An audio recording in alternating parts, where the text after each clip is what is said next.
প্রথমে যেটা নিয়ে আমরা আলোচনায় আসবো সেটা হচ্ছে অভ্যন্তরীণ রোধ এবং নষ্ট ভোল্ট। আচ্ছা, তো সেজন্য প্রথমে আমরা তড়িৎচালক বল আর বিভব পার্থক্য, এদের মধ্যে বেসিক পার্থক্যটা কি একটু আগে জানার চেষ্টা করি। হ্যাঁ, ধর তুই একটা দোকান থেকে একটা ব্যাটারি, নিপো ব্যাটারি হোক বা যে কোনো একটা ব্যাটারি, ছোট পেন্সিল ব্যাটারি কিনে এনেছিস। তো সেই ব্যাটারিতে লেখা আছে যে ব্যাটারিটা হচ্ছে 1.5 ভোল্টের ব্যাটারি, ঠিক আছে।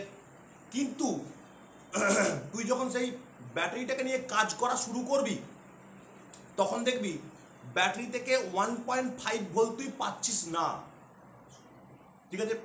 1.5 ভোল্ট তুই পাচ্ছিস না। তুই ধর ব্যাটারিটাকে কাজ করার সময় তার থেকে পেলি ধর 1.4 ভোল্ট পেলি, ঠিক আছে। তাহলে পেলি না কত? 0.1 ভোল্ট, তাহলে পাওয়া গেল না। হচ্ছে তার মানে ওই ব্যাটারিটার ক্ষেত্রে তড়িৎচালক বল হলো 1.5 ভোল্ট, যেটা ব্যাটারিতে লেখা আছে ওটা তড়িৎচালক বল। ব্যাটারিটাকে ব্যবহার করতে গিয়ে তুই যে ভোল্টেজটা পেলি মানে 1.4 ভোল্ট, সেটা হচ্ছে বিভব পার্থক্য। ব্যাটারিটাকে ব্যবহার করতে গিয়ে যে ভোল্টেজটা পেলি সেটা হলো কি? বিভব পার্থক্য। আর তুই যেটা বা যে ভোল্টেজটা পেলি না, কোনটা পেলি না? এই মাইনাস ভি, 0.1 ভোল্টটা তুই পেলি না, এটাকে বলা হয় নষ্ট ভোল্ট বা লস্ট ভোল্ট।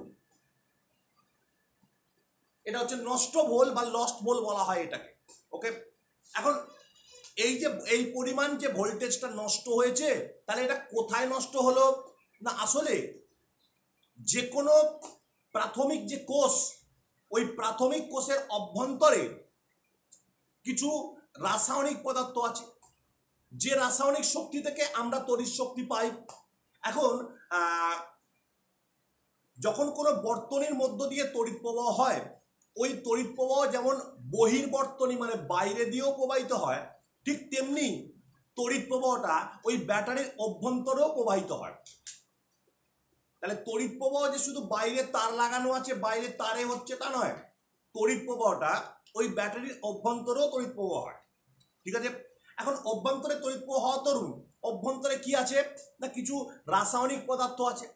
তাহলে এই রাসায়নিক পদার্থের ভেতর দিয়ে তড়িৎ প্রবাহ হচ্ছে, তখন এই রাসায়নিক পদার্থরা তড়িৎ প্রবাহের গতিকে বাধা দেয়, যার ফলে ওই কোষ বা ব্যাটারির অভ্যন্তরে একটি রোধের উৎপত্তি ঘটে।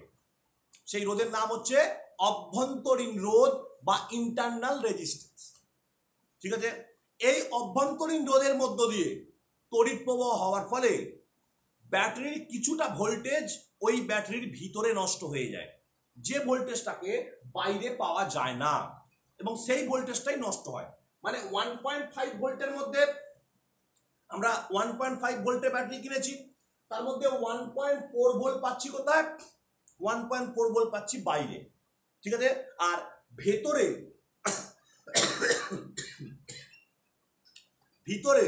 ব্যাটারি ভিতরে যে পরিমাণ ভোল্টেজ নষ্ট হয়েছে সেটা কত? 0.1 ভোল্ট। এটাকে আমরা বলছি নষ্ট ভোল্ট বা লস্ট ভোল্ট। আমরা যদি একটা ছোট্ট সার্কিট আঁকার চেষ্টা করি, একটা একেবারে সিম্পল একটা সার্কিট, একটা তাদের ব্যাটারি রয়েছে আর একটা রেজিস্ট্যান্স বা রোধ রয়েছে। হ্যাঁ, ব্যাটারিটার তড়িৎচালক বল হচ্ছে ই, ব্যাটারিটার অভ্যন্তরীণ রোধ হচ্ছে ছোট হাতের আর, আর বাহ্যিকভাবে যে রোধটা ব্যবহার করেছিস সেটা মনে কর বড় হাতের আর। তড়িৎ প্রবাহ ব্যাটারি পজিটিভ থেকে বেরিয়ে নেগেটিভের দিকে আসে, তোরা জানিস নিশ্চয়ই। ব্যাটারি এটা পজিটিভ হয়, এটা নেগেটিভ হয়, তোরা নিশ্চয়ই জানিস। পজিটিভ থেকে তড়িৎ প্রবাহ বেরিয়ে নেগেটিভের দিকে আসে। আচ্ছা, তাহলে তড়িৎচালক বলি। এখন এই যে সার্কিটটা এঁকেছি আমি, তাহলে এই সার্কিটটার মোট রোধ কত না? বাহ্যিক রোধ বড় হাতের আর, আর অভ্যন্তরীণ রোধ ছোট হাতের আর। তাহলে মোট রোধ কত না? মোট রোধ হচ্ছে বড় হাতের আর প্লাস ছোট হাতের আর। তাহলে এর মধ্য দিয়ে যে তড়িৎ প্রবাহ হচ্ছে আই, তাহলে তড়িৎ প্রবাহ মাত্রা আই সমান আমরা কি লিখতে পারবো না? তড়িৎ প্রবাহ মাত্রা আই সমান হবে মোট তড়িৎচালক বল বাই মোট রোধ। মোট তড়িৎচালক বল বাই মোট রোধ। আচ্ছা, তার মানে তড়িৎ তোর ই সমান তাহলে কত হলো, কোনাকুনি গুণ করছি দেখো আইআর প্লাস আইআর, ই সমান আইআর প্লাস আইআর হয়েছে। আচ্ছা ইটা ই রইল, আইআর মানে ভি, এটা কত, এটা আইআর রইল দেখো। আচ্ছা তার মানে ই মাইনাস ভি সমান কত, সমান আইআর। এই ই মাইনাস ভি যেটা আইআর এর সঙ্গে সমান, এটাকে আমরা বলছি কি নষ্ট ভোল্ট, বা এরই নাম হচ্ছে লস্ট ভোল্ট। এই পরিমাণ ভোল্টেজটাই ব্যাটারির অভ্যন্তরে এই পরিমাণ ভোল্টেজটা নষ্ট হয়েছে, যেটা আমরা বাইরে পেলাম না। হ্যাঁ বাইরে পেলাম কত, সেই 1.4 ভোল্ট দেখালাম হচ্ছে। আচ্ছা এরপর লেখ কোষের শ্রেণী সমবায়। কোষ মানে ব্যাটারি। হ্যাঁ এরপর লেখ কোষের শ্রেণী সমবায়। তো দেখ কোষের শ্রেণী সমবায়, কোষ তো ধর কয়েকটা কোষ, আমি 3টে কোষ এখানে দেখিয়েছি, কয়েকটা কোষকে শ্রেণী সমবায় যুক্ত করা হয়েছে। ওকে, কয়েকটা কোষকে শ্রেণী সমবায় যুক্ত করেছি। কোষের তড়িৎ প্রবাহ হচ্ছে, বাহ্যিক রোধটা হচ্ছে আর, প্রত্যেকটা কোষের তড়িৎ চালক বল হচ্ছে ই, প্রত্যেকটা কোষের অভ্যন্তরীণ রোধ হচ্ছে ছোট হাতের আর, কোষের মধ্য দিয়ে তড়িৎ প্রবাহ মাত্রা যাচ্ছে মনে কর আই। ঠিক আছে। আচ্ছা তাহলে আমাকে বল লেখ কোষের মোট তড়িৎ চালক বল, কোষের এই যে বা সমবায়ের মোট তড়িৎ চালক বল।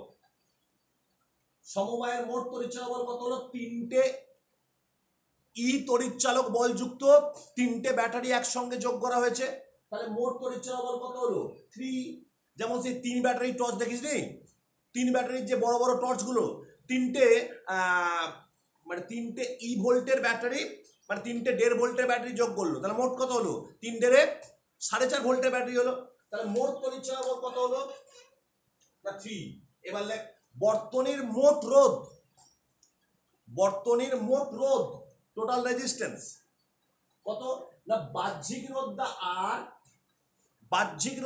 আর, আর 3টের অভ্যন্তরীণ রোধ আছে, আবার 3টের অভ্যন্তরীণ রোধ আছে মানে কত 3R।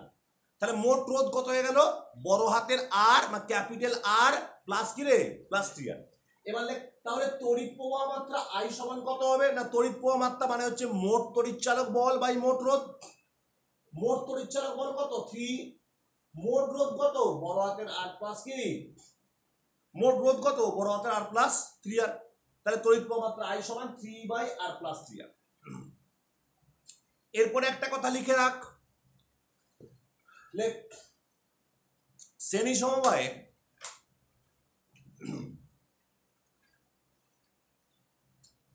এই রূপে n সংখ্যক কোষকে সংযুক্ত করলে, শ্রেণী সমবায়ে এই রূপে n সংখ্যক কোষকে সংযুক্ত করলে তড়িৎ প্রবাহ মাত্রা I সমান হবে, তড়িৎ প্রবাহ মাত্রা I সমান কত হবে না, যেখানে 3টে ছিল কোষ বলে ওখানে 3 গুলো এসেছিল, আমি যদি একই রূপে n সংখ্যক কোষকে যোগ করি তাহলে কত হবে এটা না, তাহলে হবে ne বাই কি r প্লাস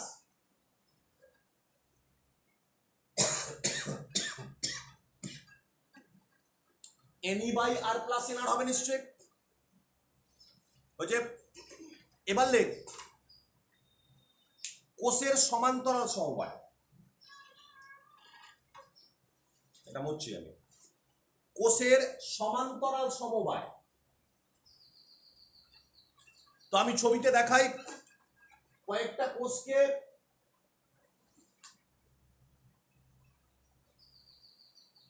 কোষকে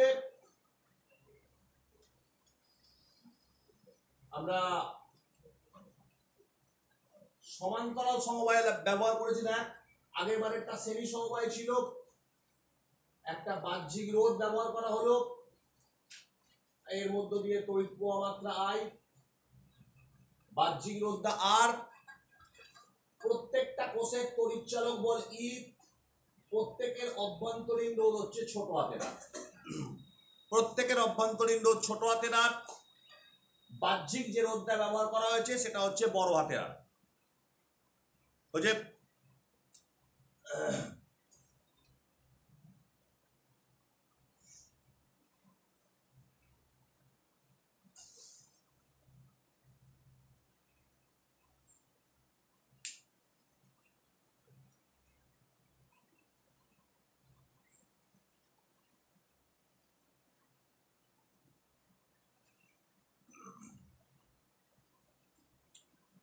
ঠিক আছে, আচ্ছা লেখো সমান্তরাল সমবায়ের মোট তড়িৎচালক বল, সমান্তরাল সমবায়ের মোট তড়িৎচালক বল সেটা কত না। এখন মনে রাখতে হবে যে এইখানে 3টে কোষ লাগানো হয়েছে, সমান্তরাল সমবায়ে যতগুলো কোষই লাগানো হোক না কেন তড়িৎচালক বলের কোনো হেরফের হবে না। 3টে কেন, এরভাবে যদি 300খানা ব্যাটারিও লাগাতাম তড়িৎচালক বল হতো ই, মানে সমান্তরাল সমবায়ের তড়িৎচালক বলের কোনো পরিবর্তন হয় না, তড়িৎচালক বল হবে কত ই। এবার লেখ বর্তনীটির মোট রোধ, total resistance of the circuit কত না, টোটাল রেজিস্ট্যান্স কত থাকবে, বাহ্যিক রোধটা বড় হাতের আর প্লাস দেখ 3টে অভ্যন্তরীণ রোধ, এখানে আবার তারা সমান্তরাল সমবায় আছে, 3টে অভ্যন্তরীণ রোধ এখানে সমান্তরালে আছে, তাহলে 3টে সমান্তরালে থাকলে কত হয়ে গেল এটা না 3টে r/3 হলো। তাহলে বর্তনীর মোট অভ্যন্তরীণ রোধ হচ্ছে r/3 আর বাহ্যিক রোধটা কত ক্যাপিলার আর, তাহলে টোটাল রোধটা কত ক্যাপিলার আর প্লাস r/3। তাহলে তড়িৎ প্রবাহ মাত্রা I সমান কত হবে না মোট তড়িৎচালক বল বাই কি মোট রোধ, মোট তড়িৎচালক বল বাই মোট রোধ। তার মানে I সমান কত হলো 3 দিয়ে গুণ করলে আসছে 3E by 3R plus R, 3E by কি রে 3R প্লাস R। হ্যাঁ আচ্ছা, এবারে একই কথা, যদি এই রূপে n সংখ্যক কোষকে সমান্তরালে রাখা হয়, যদি এই রূপে n সংখ্যক কোষকে সমান্তরালে রাখা হয়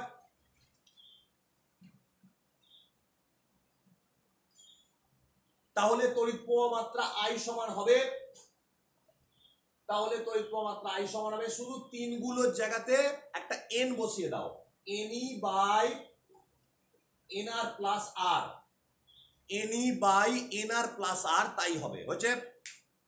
আচ্ছা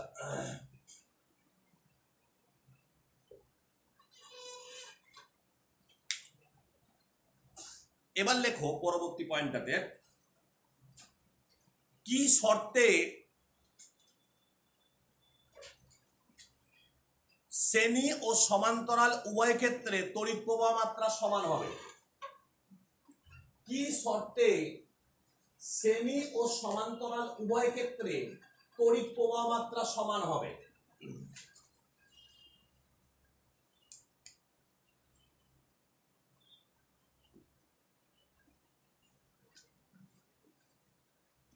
কি শর্তে শ্রেণী ও সমান্তরাল উভয় ক্ষেত্রে তড়িৎ প্রবাহ মাত্রা সমান হবে। আমরা জানি শ্রেণী সমবায়ের ক্ষেত্রে, কোষের শ্রেণী সমবায়ের ক্ষেত্রে তড়িৎ প্রবাহ মাত্রা, আমরা জানি কোষের শ্রেণী সমবায়ের ক্ষেত্রে তড়িৎ প্রবাহ মাত্রা I সমান NE by R plus NR। এটা হলো শ্রেণী সমবায়ের ক্ষেত্রে n সংখ্যক কোষের জন্য শ্রেণী সমবায়ের ক্ষেত্রে তড়িৎ প্রবাহ মাত্রা।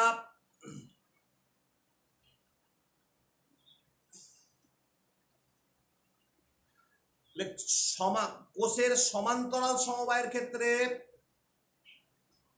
কোষের সমান্তরাল সমবায়ের ক্ষেত্রে তড়িৎ প্রবাহ মাত্রা I সমান হবে কত, এই মাত্র বের করেছি আমরা, NE by NR plus R।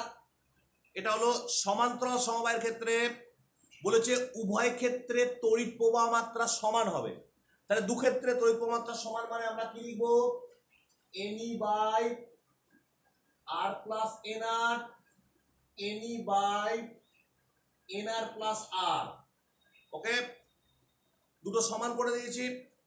Any any কেটে দিয়েছি, তার মানে কত আসছে এনআর প্লাস আর সমান আর প্লাস এনআর, তার মানে আসছে এনআর মাইনাস আর, এনআর মাইনাস আর। দেখো ক্যালকুলেশন করে যাও আমার সঙ্গে, তার মানে n মাইনাস ওয়ান ইন্টু আর সমান আসছে n মাইনাস ওয়ান ইন্টু ছোট হাতের আর। ওকে, ছোট হাতের আর। আচ্ছা, দুদিকে এক কাজ করো, দুদিকে n মাইনাস ওয়ানটা কেটে দাও, দুদিকে n মাইনাস ওয়ানটা কেটে দাও, কিন্তু কাটলে একটা কথা লিখতে হবে এখানে। কি লিখতে হবে না, যেহেতু n minus one is not equal to zero, মানে n is not equal to one, কারণ এটা তো সমবায়, একা একা তো আর সমবায় হতে পারে না। সমবায় হতে গেলে কি কয়েকটা অন্তত পক্ষে দুটো কোষ দরকার, সেজন্য n এর মান কখনোই এক হওয়া সম্ভব নয়। হ্যাঁ, সেজন্য আমরা এখান থেকে লিখতে পারবো capital R is equal to small R. তাহলে দু ক্ষেত্রে তড়িৎ প্রবাহ মাত্রা সমান পাওয়ার শর্ত হলো বাহ্যিক রোধ মানে বর্তনীটির বাহ্যিক রোধ এবং কোষের অভ্যন্তরীণ রোধ, এটা কি হতে হবে, সমান হতে হবে, ইহাই হলো শর্ত। এবার লেখ কোষের মিশ্র সমবায়, কোষের মিশ্র সমবায়, কোষের মিশ্র সমবায় সেটা কিরকম, আমরা এখানে কয়েকটা কোষকে এখানে আমরা শ্রেণীতেও থাকবে আবার সমান্তরালেও থাকবে, শ্রেণী সমান্তরাল দুরকম ভাবেই থাকবে।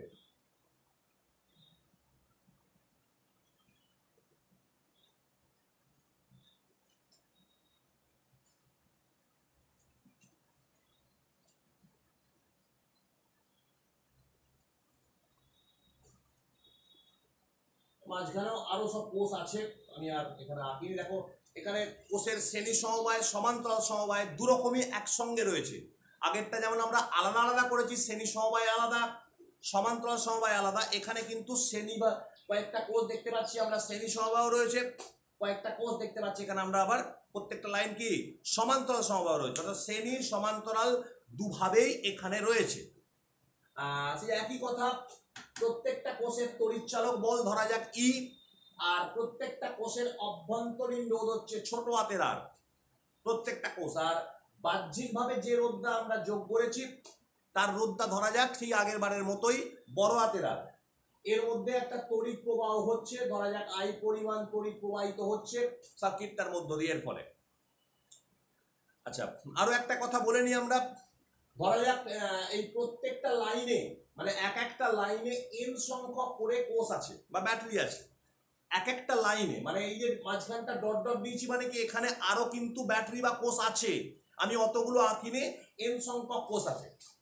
এই রকম লাইন কতগুলো আছে না, এই রকম লাইন আমি ধরলাম m সংখ্যক লাইন আছে, এই রকম n সংখ্যক লাইন আছে, প্রত্যেকটা লাইনে n সংখ্যক করে কোষ আছে। ওকে, আচ্ছা তাহলে আমাকে বলো, আচ্ছা লেখো তাহলে যে বর্তনীটির মোট তড়িৎচালক বল, বর্তনীটির মোট তড়িৎচালক বল।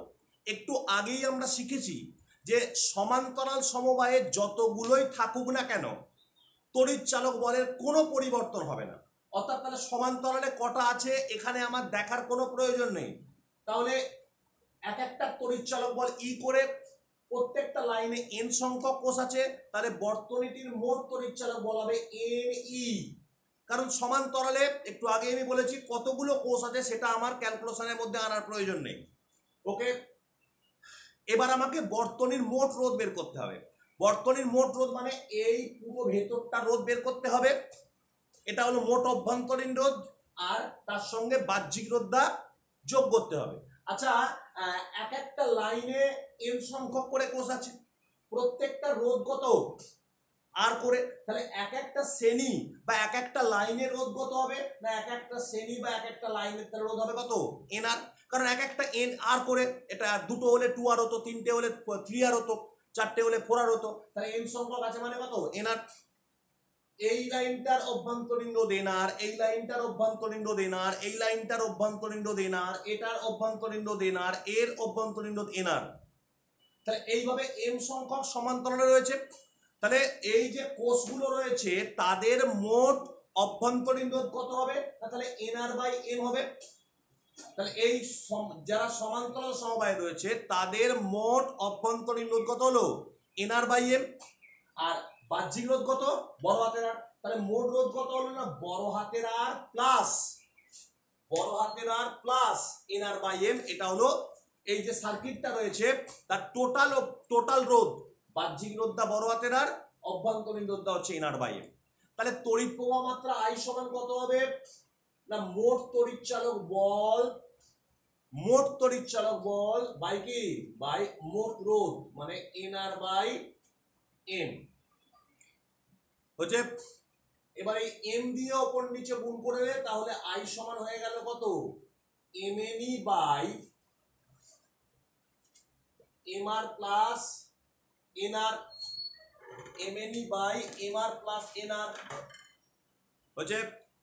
এক কাজ করে যাক, আই সমান উপরে এমএনই যেমন রয়েছে রইল, এমআরটাকে লিখবো আমরা √ভার এমআর তার হোল স্কয়ার, এনআরটাকে লিখবো আমরা √ভার এনআর তার হোল স্কয়ার।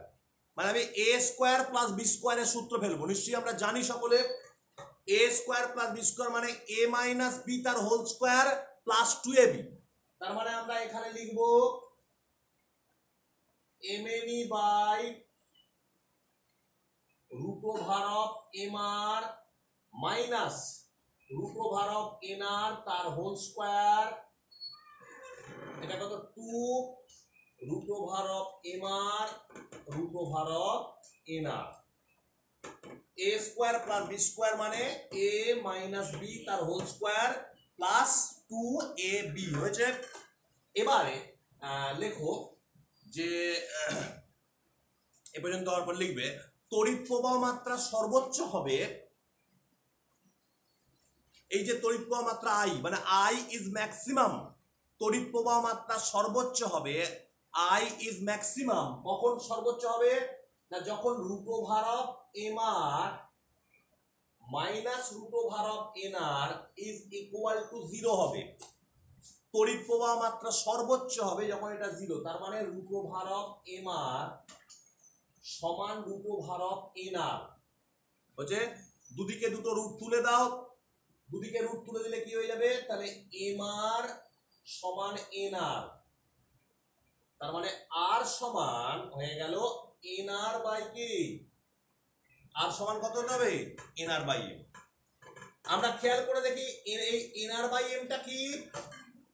এই এনআর বাই এমটা হলো বা এনআর বাই এমটা ছিল এই যে এখানে কোষগুলো ছিল তাদের মোট অভ্যন্তরীণ রোধ। অর্থাৎ সর্বোচ্চ প্রবাহ আমরা তখনই পাবো যখন বাহ্যিক রোধ, বড় হাতের একটা বাহ্যিক রোধ এবং কোষগুলোর মোট অভ্যন্তরীণ রোধ এ দুটো যখন সমান হবে, একমাত্র তখনই এই বর্তনীটার মধ্য দিয়ে বা মিশ্র সমবায় বর্তনীটার মধ্য দিয়ে সর্বোচ্চ তড়িৎ প্রবাহ পাওয়া যাবে। এবং এটাই হলো সর্বোচ্চ তড়িৎ প্রবাহ পাওয়ার শর্ত।